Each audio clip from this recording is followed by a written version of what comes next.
नमस्कार, मैं हूं आपके साथ आशा सरमाल। आप देख रहे हैं व्हाइट पेपर और व्हाइट पेपर में आज बात करेंगे प्रधानमंत्री नरेंद्र मोदी के उस संबोधन को लेकर जो बजट सत्र के अंतिम दिन आज आपने देखा किस तरह से दिया गया और किन किन मुद्दों को लेकर उन्होंने बातचीत भी की है। 17वीं लोकसभा में किस तरह से अपनी बात को वो रखते नजर आए।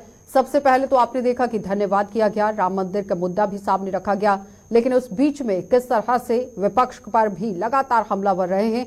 चलिए आपको थोड़ा सा दिखा देते हैं कि क्या कुछ कहना है, उसके बाद ग्राफिक्स की तरफ चलते हैं।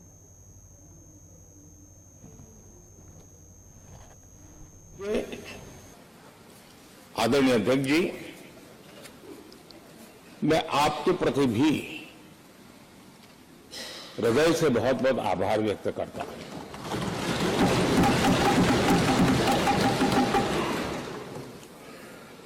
पांचों वर्ष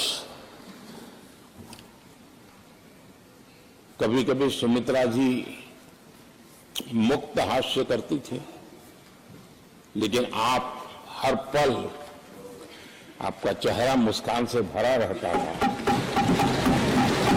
जहां कुछ भी हो जाए लेकिन कभी भी उस मुस्कान में कोई कमी नहीं आई।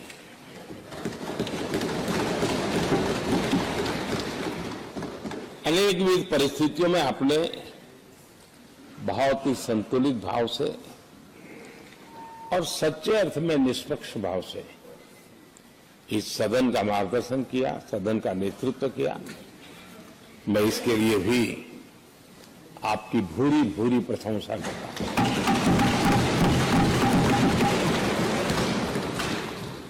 आक्रोश के पल भी आए, आरोप के भी पल आए, लेकिन आपने पूरे धैर्य के साथ इन सभी स्थितियों को संभालते हुए और एक सूझबूझ के साथ आपने सदन को चलाया, हम सबका मार्गदर्शन किया। इसके लिए भी मैं आपका आभारी हूं। विशेष रूप में आदरणीय। चलिए, तो फिलहाल आपने देखा कि किस तरह से धन्यवाद तो सामने रखा गया, लेकिन उस बीच में अलग अलग मुद्दे भी गिनाए गए। ग्राफिक्स के जरिए आपको समझा देंगे कि किन बड़ी बातों को लेकर पीएम मोदी ने आज बातचीत की है और उसके बाद पैनल की ओर चलेंगे। लेकिन सबसे पहले आप देखिए पीएम की जो बड़ी बातें किस तरह से रही। पिछले 5 साल यहाँ देश के रिफॉर्म, परफॉर्म और किस तरह से ट्रांसफॉर्म को लेकर रहे हैं। 17वीं लोकसभा में पीढ़ियों का इंतजार अब खत्म हुआ है, इस तरह से बात कही गई। और इसी सदन ने अनुच्छेद 370 को भी हटाया, क्योंकि जम्मू कश्मीर के अंदर ये एक बड़ा बदलाव। और बुरे दिन कितने भी गए हों, हम भावी पीढ़ी के लिए कुछ ना कुछ करते रहेंगे। तो बुरे दिन कितने भी यहाँ पर रहे, लेकिन सबके लिए काम किया गया। और जाहिर तौर पर लोकतंत्र और भारत की यात्रा का ये अनंत है। लेकिन उसके साथ साथ अब यहाँ जम्मू कश्मीर के अंदर किस तरह से समीकरण आने वाले समय में बनेगी, क्योंकि लोकसभा चुनाव है। ट्रांसजेंडर्स को आइडेंटिटी दी गई। प्रेगनेंसी के समय 26 वीक की छुट्टी की चर्चा दुनिया भर ने यहाँ पर की है। 60 से ज्यादा गैर जरूरी कानूनों को भी हटा दिया गया और जाहिर तौर पर लोगों को सुना गया, उनकी आवाज को आगे तक पहुंचाया गया। लेकिन फिलहाल आर्थिक रिफॉर्म किए हुए हैं और इनमें सभी सांसदों पर भी विचार किया गया। तो स्पेस की दिशा में महत्वपूर्ण काम हुए, इस तरह से बड़ी बातें कही गई। लेकिन आपको बताते चले कि 21वीं सदी में हमारी बेसिक नीड्स जो हैं वो पूरी तरह से बदल रही हैं। आने वाले समय में क्या कुछ चाहिए, इस पर पूरी तरह से फोकस है। पेपर लीक जैसी समस्या को भी कठोर कानून के तौर पर निपटाया गया। इसके लिए कठोर कानून यहाँ पर बनाए गए।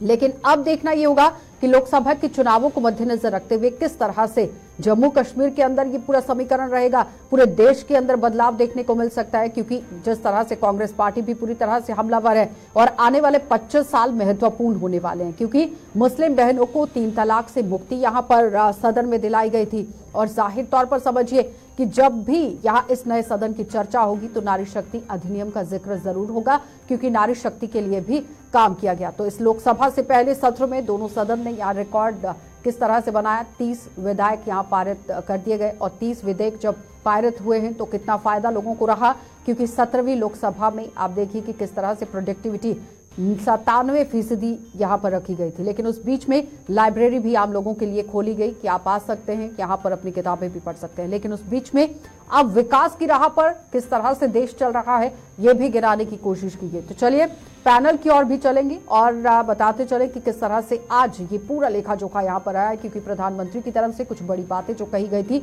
25 साल आने वाले काफी महत्वपूर्ण होने वाले हैं, क्योंकि भारतीय जनता पार्टी 2024 के चुनावों को मद्देनजर रखते हुए तो काम कर ही रही है, लेकिन यहाँ 2047 का लक्ष्य लेकर भी काम कर रही है। तो इस वक्त हमारे साथ बीजेपी जसरोटिया ने हमारे साथ ज्वाइन किया है। अभिजीत जसरोटिया हैं बीजेपी पार्टी से, आपका बहुत बहुत स्वागत जुड़ने के लिए। और एडवोकेट शेख आमिर हैं कांग्रेस पार्टी से, आपका भी बहुत बहुत स्वागत जुड़ने के लिए। सबसे पहले तो शेख आमिर जी मैं आप ही के पास आऊंगी। चलिए सभी गेस्ट ने हमारे साथ ज्वाइन कर लिया है। सईद रजा मुसाफी भी हमारे साथ हैं, एनसी से हैं, प्रेसिडेंट हैं, आपका भी बहुत बहुत स्वागत जुड़ने के लिए। और उनके साथ ही एडवोकेट शौकत अली हैं पीडीपी पार्टी से, आपका भी बहुत बहुत स्वागत जुड़ने के लिए। सबसे पहले रुख में कांग्रेस पार्टी की तरफ से करूंगी, क्योंकि एडवोकेट शेख आमिर ने हमारे साथ ज्वाइन किया है। आमिर, आपसे जानना चाहेंगे, जिस तरह से आज बड़ी उपलब्धियां भी गिनाई गई हैं और समझाया भी गया कि किस तरह से भारतीय जनता पार्टी ने अपने कार्यकाल के दौरान काम किया है, प्रधानमंत्री की सारी बड़ी बातों को आपने सुना, किस तरह से देख रहे हैं? जी,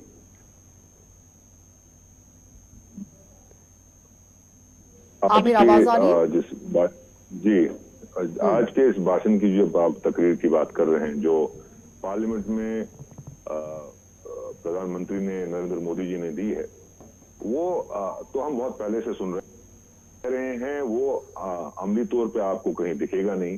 ये लोकतंत्र की जो बात करते हैं, मैं तो इसको जोकतंत्र कहूंगा। जमहूरियत का एक तमाशा जो चल रहा है, जमहूरियत कहीं आपको दिखेगी नहीं, जमहूरियत का कोई इशारा नहीं है। सेकुलरिज्म का जनाजा निकाल दिया गया है, आईन को बालाए ताक रख दिया गया है, और उसके बाद कहा जाता है कि पूरे मुल्क में जो है सब ठीक चल रहा है। बिल्कुल ठीक नहीं चल रहा है। और जो वो जो कह रहे थे कि जब सवाल उठा था कि मुसलमानों के साथ पूरे मुल्क में जो और किया जा रहा है, एक व्यवहार जो किया जा रहा है, तो उस पर उन्होंने कहा था कि ये बांटने की सियासत है। तो जब आप इस मुल्क को एक ही तरफ आप सेक्युलरिज्म के बारे में नहीं देखते हैं, जो सेक्युलरिज्म हमारे आईन में बेसिक स्ट्रक्चर जिसको हम कहते हैं, it's a basic structure and it can not be amended और वायलेटेड, तो उस सेक्युलरिज्म को आपने कहां पे रखा है? हर मस्जिद पे इनको लगता है कि कुछ ना कुछ अंदर है और उस पर सवाल उठाए जाते हैं। तो यहाँ के मुसलमान को, अकलियत को एक एहसास दिलाया जाता है कि ये मुल्क आपका नहीं है। और और खास कर एक ही जम्मू कश्मीर, मैं कहूंगा, मैं जम्मू कश्मीर की बात करूं, एक ही रियासत थी जो मुस्लिम मेजोरिटी थी, और वो उनसे बर्दाश्त नहीं हुई। और न यहाँ पे जमहूरियत है, न यहाँ पे चुनाव है, और बड़े बड़े दावे हैं कि जम्मू कश्मीर में तरक्की हो रही है, जो तरक्की कहीं नहीं है। तो जी अभिजीत जी जवाब दीजिए। जी बताएं। कि आवाम को गुमराह किया जा रहा है। आमिर जी, जिस तरह से सारी उपलब्धियों को लेकर कटाक्ष कर रहे हैं, देखिए, सबसे पहले ये आती है कि अगर चंद लोगों को लगता है, क्योंकि मैं अभी देख नहीं पा रहा हूँ किस पार्टी से, पॉलिटिकल पार्टी से ये बिलोंग करते हैं। कांग्रेस पार्टी से हैं आमिर। अच्छा, तो सबसे पहले तो इनको ये पता होना चाहिए कि ये जमहूरियत की बात कौन सी पार्टी करती है। जमहूरियत की बात ये वाली पार्टी करेगी जिन्होंने सन 87 के इलेक्शंस की रिगिंग की थी और जीते हुए को रातों रात हराया था, और हराए हुए को जिताया था। बूटा सिंह गिनी के होम मिनिस्टर थे, किसी और पार्टी के नहीं थे। तो यहाँ से शेख साहब के कहने पर जो किया गया था, और किस तरह से उसके बाद ही यहाँ पर बंदूक का और खून खराबे का सिलसिला शुरू हुआ था, तो कम से कम ये लोग तो ऐसी बात ना करें। और दूसरी बात, 5 अगस्त 2019 के बाद जो 3 टायर सिस्टम की रेस्टोरेशन हुई है, जो पंच सरपंच बने हैं, बीडीसी डीडीसी बने हैं, क्या इसको ये लोग चुनाव नहीं मानते हैं? इनके लिए चुनाव होगा केवल एक परिवार के लिए जो चुनाव होते हैं, वो शायद इसको चुनाव समझते होंगे।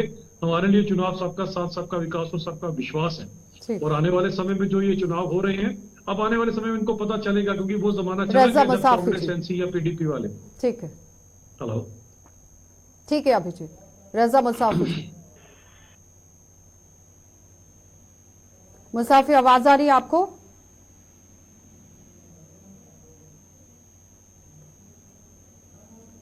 शौकत, आपने सुना कि बीजेपी पार्टी किस तरह से काम करती है। वो बता रही है कि 70 सालों में क्या कुछ काम हुआ और जम्मू कश्मीर के अंदर बदलाव किस तरह से हुए। शौकत, आवाज आ रही है? जी जी मैडम, बहुत शुक्रिया आपका। देखिए, जिस हाउस की डिस्कशन की बात यहाँ हो रही है, जैसे प्रधानमंत्री जी ने आज भाषण दिया,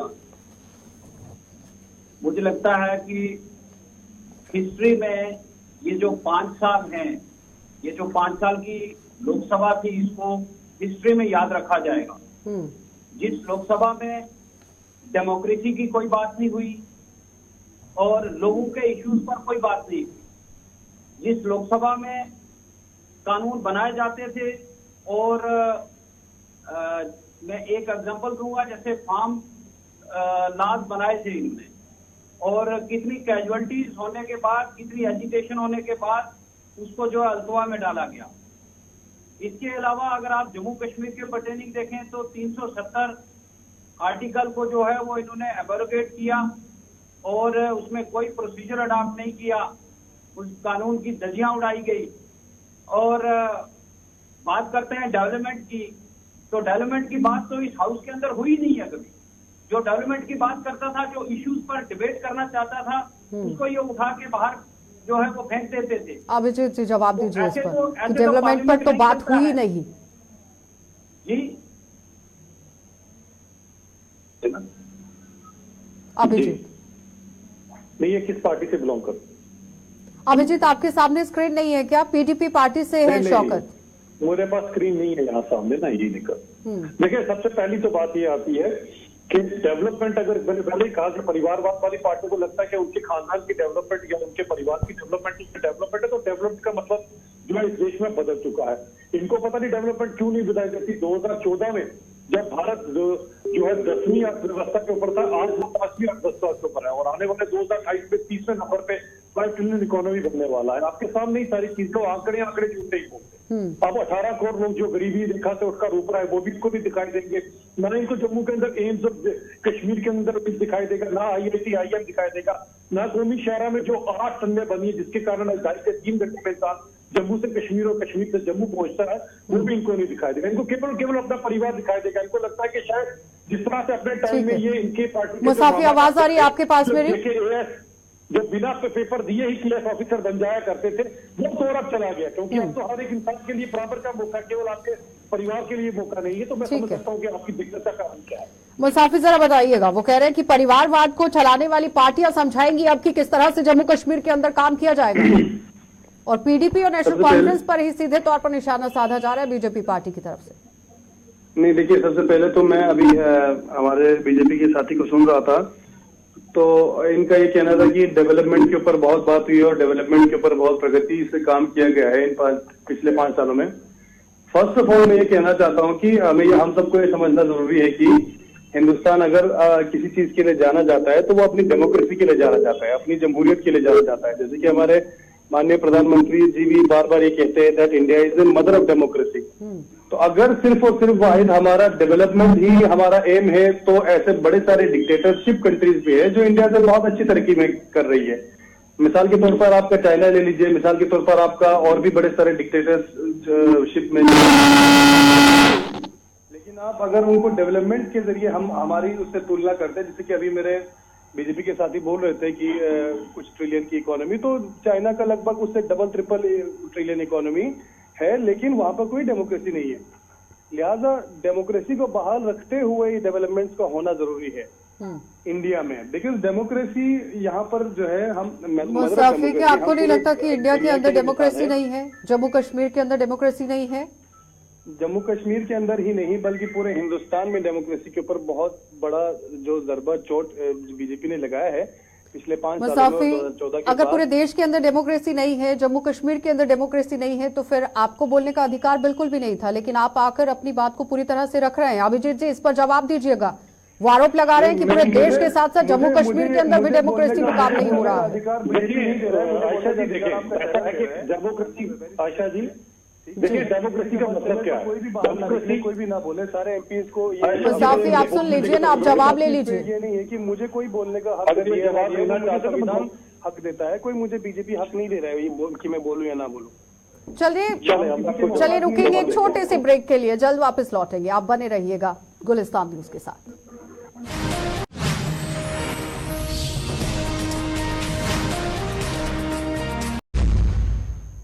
चलिए, तो शेख आमिर आपके पास आएंगे। जिस तरह से प्रधानमंत्री नरेंद्र मोदी ने भी कहा कि चुनाव अब सर पर हैं, थोड़ा बहुत तो कश्मकश चल रही होगी दिल के अंदर, विपक्षी पार्टियों के बीच में भी, और सीधे तौर पर कांग्रेस पर ही निशाना था। शेख आमिर, अभी बात हो रही थी, पहले तो मैं ये कहूंगा इस देश का दुर्भाग्य है कि ऐसी नालायक सरकार और उसमें ऐसे नालायक लोग जो इस सरकार को चला रहे हैं, इतने खूबसूरत मुल्क को कैसे लोग चला रहे हैं। अभी बात हो रही थी जमहूरियत की और कह रहे थे कि यहाँ पे जमहूरियत है या नहीं, और उसके साथ साथ कहा कि यहाँ पे 73rd और 74th अमेंडमेंट जो लागू हुई उसके बाद यहाँ पे बल्दियाती चाहे म्युनिसिपल इलेक्शन हो या पंचायत इलेक्शन हो वो हुए। क्या हुआ? मैं तो ये कहूंगा कि यहाँ पे कोई 73rd और 74th अमेंडमेंट तो लगी ही नहीं, लागू ही नहीं हुई। अगर उसके तहत चुनाव हो रहे थे तो उसके बाद क्यों नहीं किया? अब अभी तो यहाँ पर पंचायत इलेक्शंस नहीं हो रहे हैं, म्युनिसिपल इलेक्शंस नहीं हो रहे हैं। ठीक है, आप इनको पंचायत सुनिए मुझे बात अपनी मुकम्मल करने दीजिए। इनको पंचायती अभिजीत जी रिवर्ट कीजिएगा। देखिए, सबसे पहली बात ये होती है कि डेमोक्रेसी का मतलब क्या होता है। डेमोक्रेसी का मतलब है of the people by the people. Democracy का मतलब के लिए of the people by the people हमको बताएंगे डेमोक्रेसी। आमिर जी जवाब ले लीजिए। अभी मैंने अपनी बात मुकम्मल ही नहीं की। आमिर जी आवाज आ रही है, जवाब शौकत। जमहूरियत में एक वोट जरूरी है, वोट से जम्मू कश्मीर वो कह रहे हैं कि आपकी डेमोक्रेसी आपको ही मुबारक है। देखिए मैडम, मैं हेलो, अगर मेरी बात सुन पा रहे हैं जी, मैं आपके जरिए से ये जो बीजेपी के हमारे मित्र, मैं इनसे पूछना चाहता हूँ कि आप मुझे बताएं कि डेमोक्रेसी का मतलब स्पीच एंड एक्सप्रेशन है या नहीं है। डेमोक्रेसी का मतलब जो है वो इलेक्शन सिस्टम है या नहीं है। डेमोक्रेसी का मतलब जो है वो पीपल्स राइट ऑफ पीपल्स है या नहीं है। चाहे उसमें एम्प्लॉयमेंट हो, इन्फ्लेशन हो, गुड गवर्नेंस हो, गुड एडमिनिस्ट्रेशन हो, ये सारी चीजें डेमोक्रेसी में आती हैं या नहीं आती। अगर नहीं आती है, जवाब ले लीजिए। अगर आती है तो मुझे ये बताइए कि अगर लोगों के, चलिए अभिजीत जी जवाब दीजिए। एक मेंबर कि राइट टू स्पीच, पूरी सुन नहीं पाते ये लोग, कहते रहते हैं। ठीक है शौकत, अब जवाब ले लीजिए प्लीज। अब सुन लीजिए ना, फिर आप सुनना नहीं चाहते, दूसरी बात है क्यों फ्रस्ट्रेट हो रहे हैं, जवाब ले लीजिए ना। देखिए, डेमोक्रेसी का ऐसे नहीं चलेगा शौकत, एक एक करके। आपके लिए फारदी मुफ्ती फारदी अब्दुल्ला या फारदी गांधी है, ऐसी डेमोक्रेसी इस देश को नहीं चाहिए। और आपकी कौन सी डेमोक्रेसी थी मुझे बताएं जरा। कितने कितने वोट लेके आपके लोग यहाँ पर मंत्री बनते थे, एमएलए बनते थे? 5000, 4000, 8000 वोट। आज अगर बीडीसी टीडीसी की भी वोट देने को तो लाखों वोट देना पड़ेंगे। इसका मतलब होता है डेमोक्रेसी। और किन हकों की भी बात करते हो? पाकिस्तान से कोई शादी कर आती थी, वो यहाँ पर आकर अपना हक ले सकती थी, लेकिन जम्मू कश्मीर की कोई बच्ची यहाँ से बाहर शादी करती थी, उसको उसके हक नहीं मिलते थे। आप डेमोक्रेसी कहते थे? मुसाफी आवाज आ रही है? आपने 20 साल अपनी गंदगी साफ करवाई, उनको कभी उनके हक जी आ रही है। इसको क्या आप कहते थे? डेमोक्रेसी कहते? महिलाओं के हकों को लेकर काम किया गया जम्मू कश्मीर के अंदर। 35A को लेकर वो बात कर रहे हैं, 370 को हटाया गया, 35A को हटाया गया और महिलाओं के लिए काम किया गया। जवाब दीजिए इस पर। होती है ये कहते हुए कि आपने 370 को हटाया, आपने कौन सा प्रोसीजर अडॉप्ट किया? वहाँ आपने डेमोक्रेसी को देखा? एक एक करके शौकत में आ रही हूँ आपके पास। मुसाफिर इस पर जवाब दीजिएगा। ठीक है अभिजीत जी, हो गया। मुसाफिर जी बोलिए, जवाब दीजिए इस पर। 370 और 35A को हटाया गया और 35A का हवाला दे रहे हैं। वो कह रहे हैं कि महिलाओं के हकों को रखा गया है सामने, जो हक उन्हें नहीं दिए जाते थे, वंचित रखा गया था, उस पर काम किया गया सरकार की तरफ से। मैडम मैं वही कह रहा हूँ। नहीं ये देखिए, ये आई डोंट नो कि शौकत एक एक करके बोलिएगा। मुसाफिर कौन सी दुनिया में रहते हैं?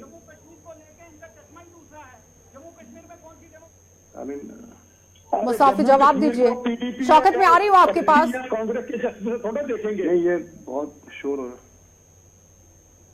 चलिए जवाब दीजिए मुसाफिर। नहीं, जहां तक अभी ये बात हो रही थी कि डेमोक्रेसी के ऊपर बात हो रही थी, ये परिवारवाद के ऊपर बहुत यहाँ पे बात हो रही है।